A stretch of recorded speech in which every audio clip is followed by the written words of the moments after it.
Welcome back to Wake Up America. I'm Alex Kramer. It's now time to take a look at the latest business headlines. For help with that, we're going to bring in here in studio business analyst Krysia Lenzo.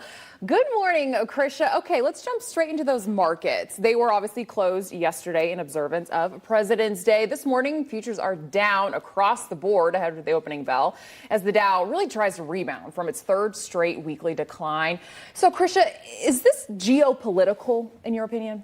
Definitely, Alex. I think we are seeing a lot of pressure on the markets based on what is happening abroad. The fact that there's an escalation in tensions with Russia right now is not great for investors. It's leaving them very shaky as to what's to come. And even the fact that China might potentially get in the fray, it's not a good look all around geopolitically, as well as the Federal Reserve potentially raising rates again and releasing those minutes from the previous meeting tomorrow. Absolutely. Let's talk a little United Airlines. So now they're changing their family seating plan next month, making it easier for families with young children to all sit together. It's certainly been a rough few years but for the pandemic when it comes to airlines. I mean, what are the changes, and do you think this is a good plan? I think this is a great plan for United Airlines, especially from a PR perspective. So essentially what they're doing is they're allowing families to sit together, young children under the age of 12. No longer, you don't have to pay a fee for them to all sit together, which is a great change for people who, maybe one child is in another seat, and it's so complicated for families now to travel. It's an extra expense that a lot of people can't afford. And the airlines and the Department of the Department of Transportation said that this is a great step for the airlines, and hopefully others follow suit. Absolutely. And 12 years old, that's older than I expected it to be. So that's not bad, actually.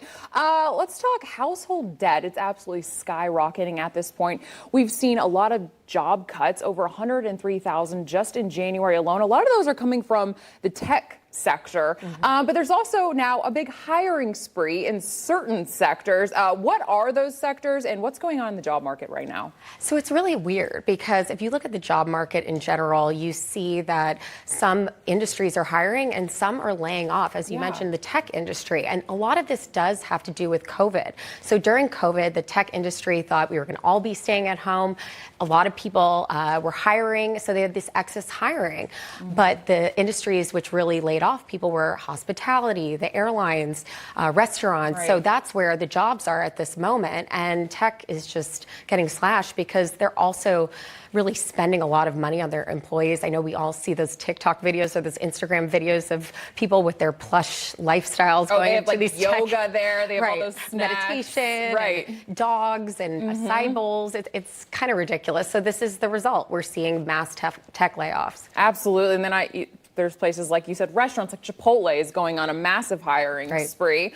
So speaking of tech, Amazon. So their corporate employees, they could actually lose up to 50% of their salary this year.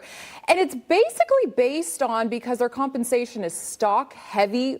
What exactly does that mean, and what do Amazon investors need to know?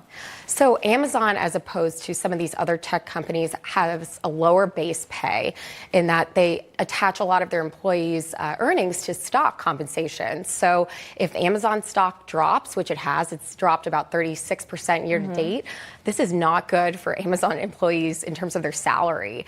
This is really difficult for them. And even the company released an internal memo saying, hold on to your stock, just wait a second. We're going to restructure the company. I mean, even they had layoffs, 18,000 people in the last January. So it's not great for Amazon employees at this point. Even for investors, people are saying hold on because they're restructuring. Absolutely. And like we said, the tech sector as a whole has really been struggling. Right. But something that's not struggling, even though there's high inflation, this economy, is the luxury high-end goods market. That seems to be like a bull market right now. People are still buying those luxury items like the Louis Vuitton, like the Louboutin shoes. I'm a bag girl. I like my high-end bags.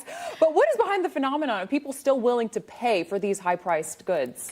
So we were just talking about this in the green room with some of the ladies back there, and I'm high-end bag girl myself, admittedly, but I think the main thing here is there's a secondary market, which is really, really strong. So we all know Real. I think a lot of people know you can resell your goods and you get a pretty decent return on that. So it could actually be considered an investment. If you look at companies like Chanel or Hermes, they're holding their value maybe better than stocks. That's what I feel like a lot of, like, especially like you said, Chanel, the resale value is huge. Vintage Chanel goes for a ton of money. So it's quite an investment. Right. Finally, today is Fat Tuesday, the day before Ash Wednesday. And in the Midwest, one of their indulgents is called the Foshnot. Your favorite indulgent is called let me get this right, a punchki? That's a type of donut? What exactly is this? You pronounce it very well, actually. So a lot of people, I'm Polish, so my name is difficult. Punchki is difficult, but it's for Fat Tuesday. I'm Catholic. Polish people eat something called punchki, which it's a donut. I would say there's about. Is that it on the screen? That's it. Okay. That's it. So it's about probably 5,000 bajillion calories, but it's well worth it because it's absolutely delicious and it's an indulgence. It's Fat Tuesday. You have to celebrate Ash Wednesday tomorrow, so we have to, celebrate You've got to get in there. You've got to have the indulgences. I'm like a salty girl. Okay. I like my peanuts, my hot Cheetos, those kinds of things. Those are my indulgences. Yes. Nachos. But those donuts, those sound absolutely incredible. They're delicious. They have a great filling. It's, so yummy. Fantastic. Fat Tuesday. Hopefully you'll be eating some of those. Krysia Lenzo, thank you so much for coming on this morning. It's always a pleasure to have you in studio. Oh, thank you so much for having me. All right.